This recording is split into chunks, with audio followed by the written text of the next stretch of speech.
Hello guys, and welcome back to my YouTube channel. Today's video I'm actually recording really late at night. It is almost midnight towards August 8th, 2016. And I really felt compelled to record this video for a big reason. For those of you who have followed my story very closely, you know that 6 years ago today I attempted something.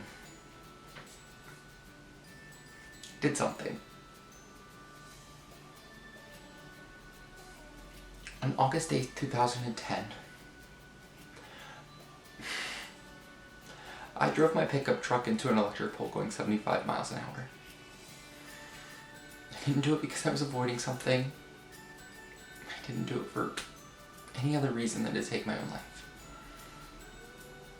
6 years ago, today that you're watching this, I attempted suicide. And I speak about this so openly all the time. I tell people on news shows, on YouTube videos, to friends, I'm like, yeah, I attempted suicide, but it's not who I am anymore. But I'm constantly reminded in times like this, when it's literally like looking at my life. And 6 years ago, I was this close to not being here. I know I've never fully shared with you guys what actually happened that day. So I think now's the time. On August 8, 2010, I went to work at Kings Island, an amusement park in Mason, Ohio. I finished an 8-hour shift. I left, I got in my car, I stopped by Barnes & Noble and picked up The Great Gatsby because I was going to read it for my summer reading assignment before I had to go back to school in 2 weeks. After picking up the book, I got back in the car, and somewhere between there and the 20-minute ride home, I decided that I didn't want to live anymore. So I put my foot all the way down on the gas pedal, swerved the car off the side of the road, hit a yield ahead sign that shattered the windshield, hit the electric pole that completely destroyed my car, and I blacked out right as I hit. When I hit the electric pole, I don't remember, a few seconds after, and I come to smoke pouring out of the hood of my car. I immediately grabbed the driver's side door to open it and get out, and when I grabbed it to open it, apparently I'd hit so hard the bed of the truck had wrapped around the doors of the truck, and so when I tried the passenger side it was stuck too. And so my only option was to go out the back window.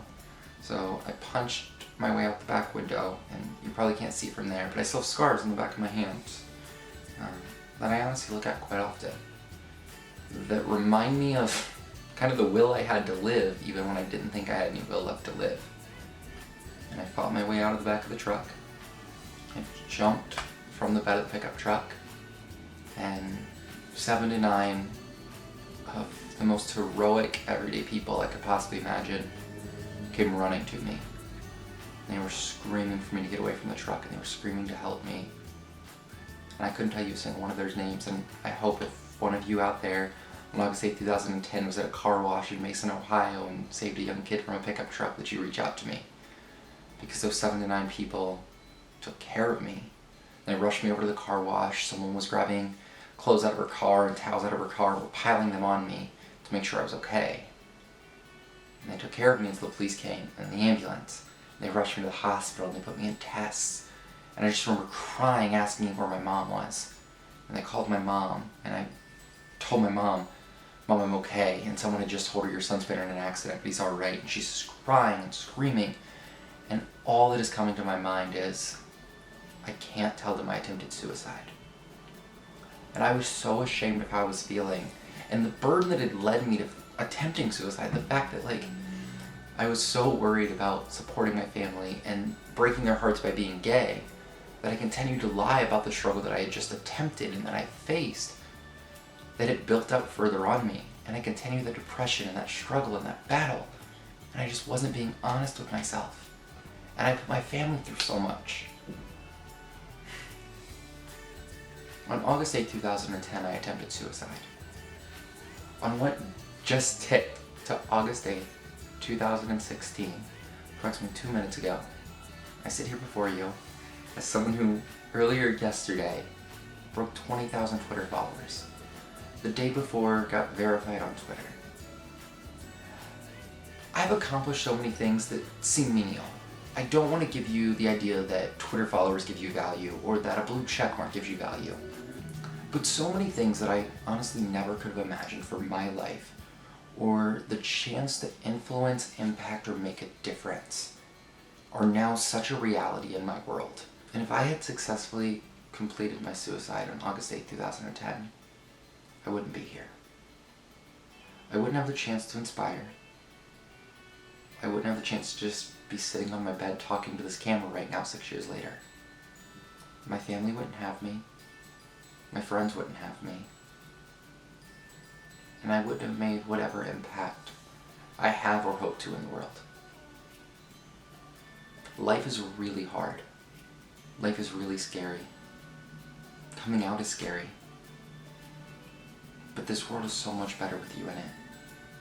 And I have been able to chase my dreams in ways that I never possibly could have imagined. I have come out of the closet, which is something I swore on my life I would never do. I have faced my fears head on. I have addressed my mental illnesses. And I found a passion for life. Let me tell you, I never thought I would find. I found my calling. And it is to do everything I possibly can in this world to make sure every single person has a chance to make their difference in the world. And I'm so grateful for each and every one of you who made it to this point in this video and made it to this point in my life. And you've supported me. This is for you, who's watching this right now, wondering if they will find their purpose. Let me be clear. If I had been watching a video 6 years ago tonight, the night before my suicide attempt, and someone had told me I'd be living this life, I would have laughed in your face. I would have told you it was never possible. But let me tell you right now, you can do absolutely anything you want in this world. It's a crazy, screwed up, problematic, and terrifying world. But you can do it. And this world is a better place with you here, and I'm so glad you're here, and so many other people are. Keep being the real you, and keep having faith that one person can really change this world. Thank you so much for watching this video, and thank you so much for the past 6 years. I don't know where I would be without the support that I've gotten from you guys. Life gets so much better. Please make sure you're there to see it. Have a great night, and make sure you make the world a better place with everything you do.